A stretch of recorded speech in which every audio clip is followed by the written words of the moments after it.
पुष्पा दीदी, हमने 4 महीनों से घर का किराया नहीं भरा है। कल सरपंच जी हमें घर से निकालने की धमकी दे रहे थे। मैं पैसों के जुगाड़ में लगी हुई हूँ, पर क्या करूँ, गांव में कोई हमें उधार भी देना नहीं चाहता है। बड़ी बहन पुष्पा उदास होकर छोटी बहन रूपा को अपनी हालत बताती है। इतने में दूसरी बहन कजरी कहती है, हमारी किस्मत तो देखो, जो भी काम शुरू करते हैं चलने से पहले ठप हो जाता है। मुझे तो समझ नहीं आ रहा है, अगर ऐसे ही चलता रहा तो हम इतने सारे कर्ज कहाँ से भरेंगे। तीनों बहनें घर में बैठी अपना सुख दुख बांट ही रही थीं। इतने में उन्हें एक आवाज सुनाई देती है, बाहर निकलो तीनों की तीनों। आवाज सुनते ही तीनों घर के बाहर निकलती है। सरपंच को अपने सामने गुस्से में खड़ा देख पुष्पा पूछती है, क्या बात है सरपंच जी, इतनी सुबह सुबह हमारे घर कैसे आना हुआ। सरपंच गुस्से में बोलता है, बहुत हो गया, अब तुम तीनों इस घर से जल्द निकल जाओ। पर क्यों सरपंच जी, आखिर हमने किया क्या है। तुम तीनों महारानियों ने पिछले 4 महीनों से किराया नहीं भरा है। अब मैं तुम्हें और मोहलत नहीं दे सकता। ऐसा न कीजिए सरपंच जी, हम पर दया कीजिए, हम कहाँ जाएंगे, क्या करेंगे। ये सब तुम्हें पहले सोचना चाहिए था। मुझे और कुछ नहीं सुनना है, निकल जाओ मेरे घर से। सरपंच बड़ी निर्दयता से तीनों बहनों को घर से निकाल देता है। तीनों बहनें दर दर भटकने लगती हैं। आज हमें घर से निकले पूरे 3 दिन हो चुके हैं। हम और कब तक यूं ही भटकते रहेंगे। हिम्मत मत हार रूपा, हमें कहीं न कहीं रहने का आसरा मिल ही जाएगा। मुझे नहीं लगता कि सरपंच जी ने हमें सिर्फ पैसों के लिए निकाला है, जरूर बात कुछ और है। भला आपको ऐसा क्यों लग रहा है दीदी। वो इसलिए क्योंकि जब हम घर से निकल रहे थे तब उसके चेहरे पे एक अलग ही मुस्कान थी। ऐसा लग रहा था जैसे हम उस दिन उसे पैसे दे भी देती, उसके बावजूद भी वो हमें घर से निकाल ही देता। आखिर ऐसी क्या बात होगी जिस कारण सरपंच इस हद तक गिर गया कि 3 बेसहारा लड़कियों को बिना कुछ सोचे बेघर कर दिया। तीनों बहनें सरपंच के असल इरादे का सोच सोच कर परेशान हो रही थीं। तभी अचानक मौसम बिगड़ना शुरू हो जाता है। आसमान में काले बादल छा गए, तेज बिजलियां कड़कने लगीं। लगता है बारिश होने वाली है, हमें जल्दी सर छुपाने की जगह ढूंढनी होगी। इतना बोलकर तीनों तूफान से बचने के लिए जंगल की ओर भागती है। कुछ दूर चलते ही उन्हें नदी किनारे थोड़ी सी खाली जगह दिखती है, जिसे देखकर पुष्पा बोलती है, कजरी, रूपा, ये देखो, यहाँ इतनी बड़ी खाली जगह है, हम यहाँ अपने रहने के लिए एक झोपड़ी बना सकते हैं। हाँ पुष्पा, तुम सही कह रही हो, इससे पहले बारिश शुरू हो जाए हमें जल्दी से झोपड़ी बना लेनी चाहिए। इसके बाद वे तीनों बहनें बिना एक पल की देरी किए जंगल की लकड़ियों, पत्तों और नदी किनारे की पक्की मिट्टी से एक छोटी सी झोपड़ी बना लेती है। दीदी, भले ही ये झोपड़ी गांव के घर जितनी बड़ी नहीं है, पर यहाँ एक अलग ही सुकून है। न तो यहाँ हमें किराया भरने की चिंता है और न ही घर खोने का डर। सच में पहली बार हम किराए के नहीं बल्कि अपने खुद के घर में रह रही है। तीनों अपने नए घर में रहकर बहुत खुश हो रही थीं। रात हुई, तीनों जंगल की जंगली सब्जियां और फल खाकर सो गईं। आधी रात होते ही तूफान और बारिश का ऐसा कहर बरसा कि उनके घर की छत से पानी की बूंदें टपकने लगीं, जिस कारण कजरी उठ गई। हे प्रभु, अब ये क्या नई मुसीबत है। इतना बोलते ही कजरी ने परेशान होकर पुष्पा और रूपा को जगाया। तुम दोनों जल्दी उठो, देखो छत टपक रही है, ऐसा ही रहा तो घर के अंदर पानी भर जाएगा। ये सुनते ही दोनों फौरन नींद से जगी और बारिश से बचने का उपाय सोचने लगी। दीदी, मेरे पास एक उपाय है, क्यों ना हम छत के ऊपर भी मिट्टी का काम कर दें। मिट्टी की मोटी परत होगी तो छत टपकने का कोई डर ही नहीं रहेगा। उपाय अच्छा है, अभी बारिश हो रही है, आज हमें ऐसे ही गुजारा करना होगा। सुबह बारिश बंद होते ही हम घर की मरम्मत का काम शुरू कर देंगे। इतना बोलकर तीनों सुबह होने का इंतजार करने लगती है। छत टपकने के कारण वे सो नहीं पाती, इसलिए कोने में बैठी बैठी पूरी रात बिना सोए गुजार देती है।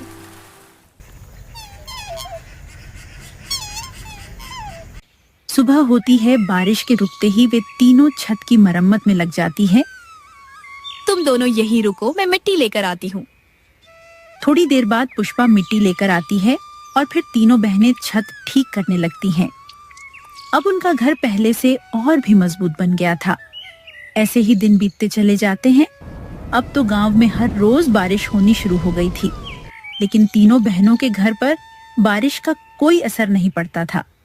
एक दिन बारिश के छुट्टे ही पुष्पा और कजरी सरपंच के घर जाती है। क्या हुआ, तुम दोनों बहनें यहाँ क्या कर रही हो? घर लेने की उम्मीद न पालना फिर से। सरपंच जी, हमें घर वापस नहीं चाहिए। हम तो बस आपसे एक मदद की उम्मीद करने आए हैं। कैसी मदद? हो सके तो आप हमें कोई काम दिलवा दीजिए। जो भी मुनाफा होगा उसमें से हम आपको भी कुछ हिस्सा दे देंगी।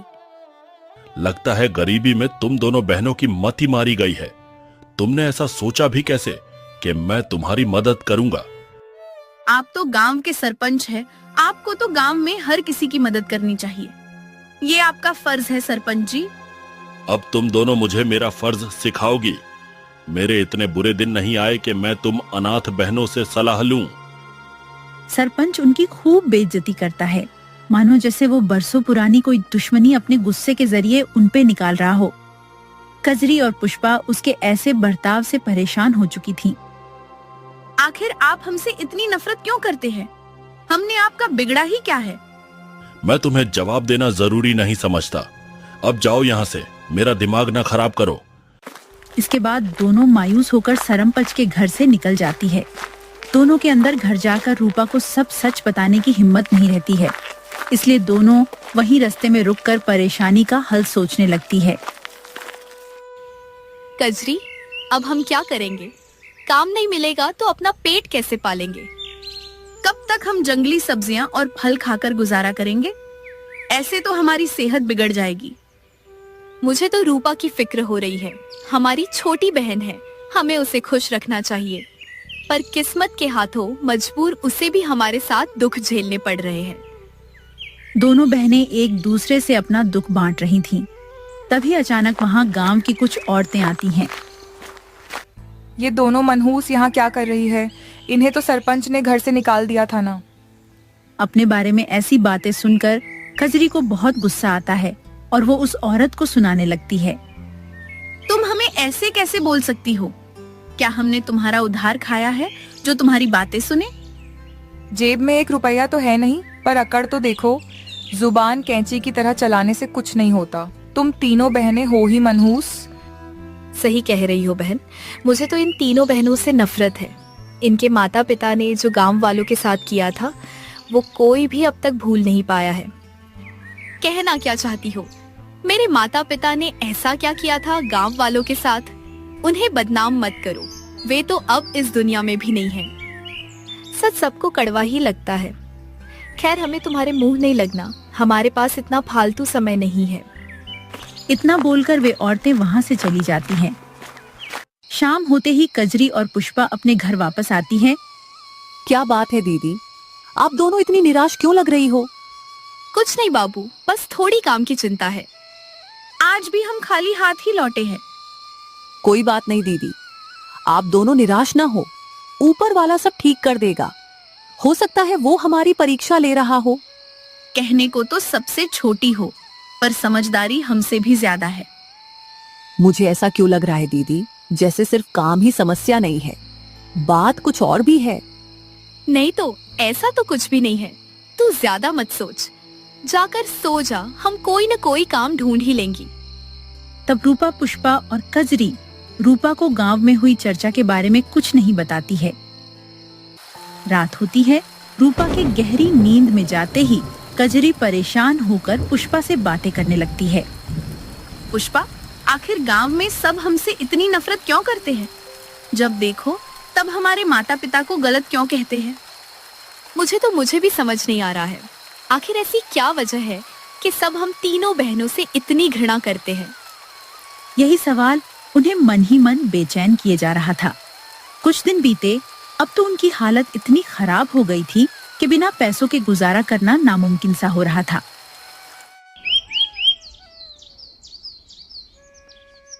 इसलिए एक दिन पुष्पा ने गांव के सबसे धनी व्यक्ति श्यामलाल से मदद लेने की सोची। कजरी, रूपा, तुम दोनों घर पर ही रहना, मैं थोड़ी देर में आती हूँ। अब तुम कहाँ जा रही हो? बाहर मौसम खराब है, कभी भी बारिश हो सकती है। इसीलिए तो कह रही हूँ, घर पे ही रहना दोनों। मुझे श्यामलाल से काम के सिलसिले में बात करनी है। मैंने तो सुना है वो श्यामलाल काफी क्रूर और लालची है। पुष्पा, तुम अकेले घर का बोझ उठाने का सोच रही हो क्या? भूलो मत, तुम मुझसे कुछ महीनों की ही बड़ी हो। इसका मतलब ये नहीं कि मैं आराम करूं और तुम अकेले काम करो।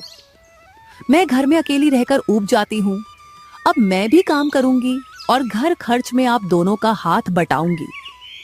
दोनों ने साथ काम करने की जिद ठान ली थी, इसलिए पुष्पा उन्हें चाहकर भी मना नहीं कर पा रही थी। अब तीनों बहनें श्यामलाल के घर की ओर निकल पड़ती हैं। रास्ते में मिलने वाले हर लोग उन्हें नफरत की नजर से देखते हैं, लेकिन तीनों अपनी हिम्मत नहीं हारती हैं और श्यामलाल के घर पहुंचती है। श्यामलाल अपने घर के सोफे पे बैठे आराम फरमा रहा था। सेठ, हमें कोई काम दे दीजिए, हमें काम की बहुत जरूरत है। अरे तुम तीनों, आओ आओ। मैंने सुना है तुम्हें बेघर कर दिया गया है। बहुत अफसोस हुआ सुनकर। किस्मत के आगे किसकी चली है साहब? गांव में कोई हमारी मदद नहीं कर रहा है। हम बड़ी उम्मीद लेकर आपके पास आए हैं। क्यों नहीं, मैं तुम तीनों को जरूर काम दूंगा और पगार भी अच्छी दूंगा। आखिर तुम तीनों हमारे गांव की ही बेटी हो।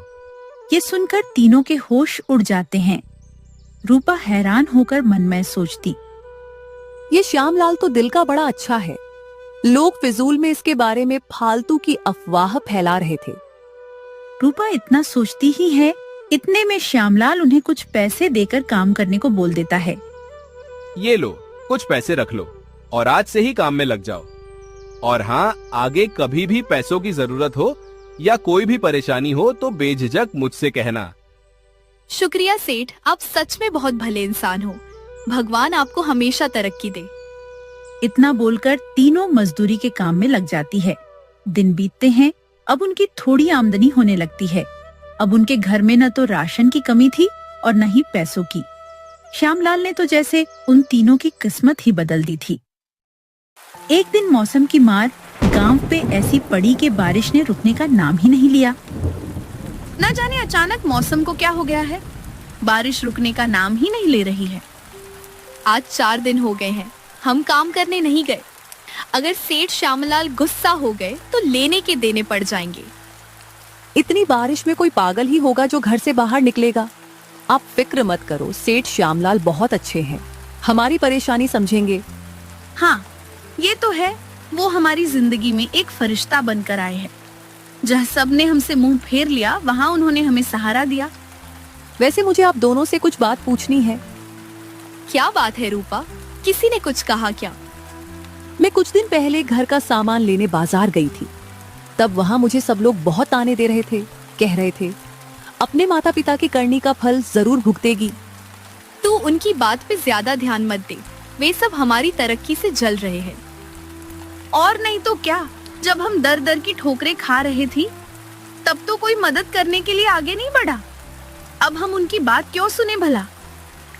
पुष्पा और कजरी गांव वालों के तानों को नजरअंदाज कर रही थी। उन्हें ये समझ नहीं आ रहा था कि इन तानों के पीछे क्या गहरा राज छिपा है। वे तीनों बिना किसी फिक्र के अपने मिट्टी के घर में आराम से रह रही थीं। बारिश और तूफान इतना ज्यादा बढ़ गया था कि गांव में हर तरफ पानी भर गया था। लोगों के लिए गांव में रहना मुश्किल हो रहा था। सरपंच जी, हमारी सहायता कीजिए, हमारा घर डूब रहा है, हम कहाँ जाएंगे? आप सब घबराइए मत, मैं कुछ सोचता हूँ, मुझे थोड़ा समय दीजिए। समय ही तो नहीं है सरपंच जी, बारिश ऐसे ही होती रही तो पूरा गांव डूब जाएगा, कुछ नहीं बचेगा।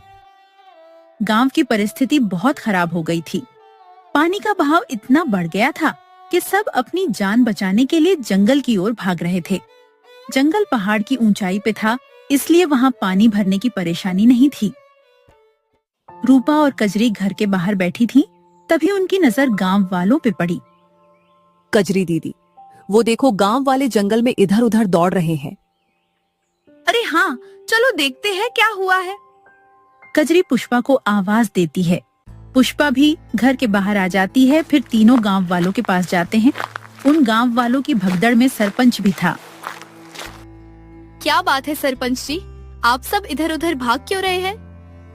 हम सब अपनी जान बचा रहे हैं। हमारा घर डूब चुका है। हम बेसहारा हो गए हैं। जो जैसा करता है उसके साथ वैसा ही होता है। एक समय आपने हमें बेघर किया था, आज भगवान ने आपको कर दिया। कजरी, ये कोई समय है क्या लड़ाई करने का? ऐसे किसी के बुरे वक्त का मजाक नहीं उड़ाते हैं। आप सब हमारे घर चलिए। यहाँ बारिश के कारण बाढ़ आने की संभावना नहीं है। इतना बोलकर तीनों बहनें सभी गांव वाले को अपने घर लेकर चली जाती हैं।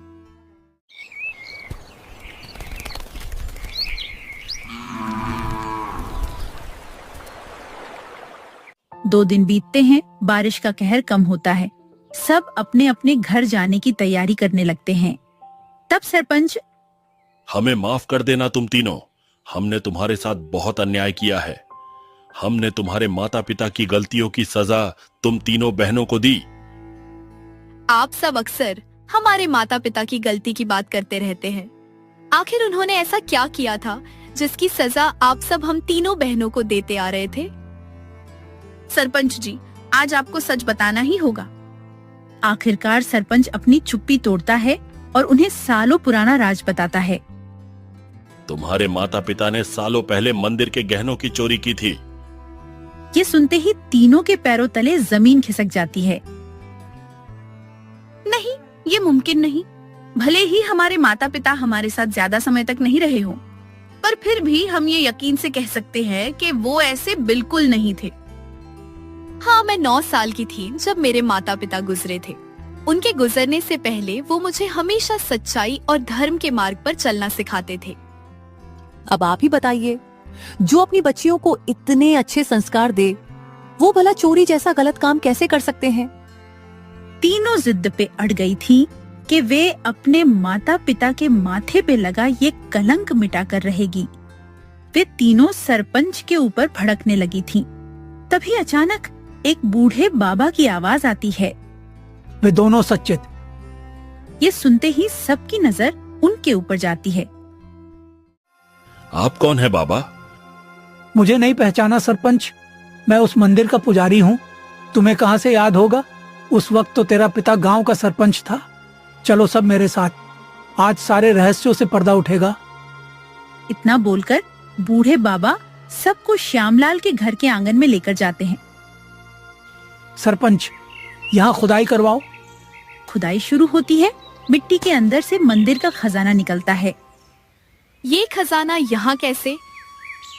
क्योंकि श्यामलाल ही असली चोर है।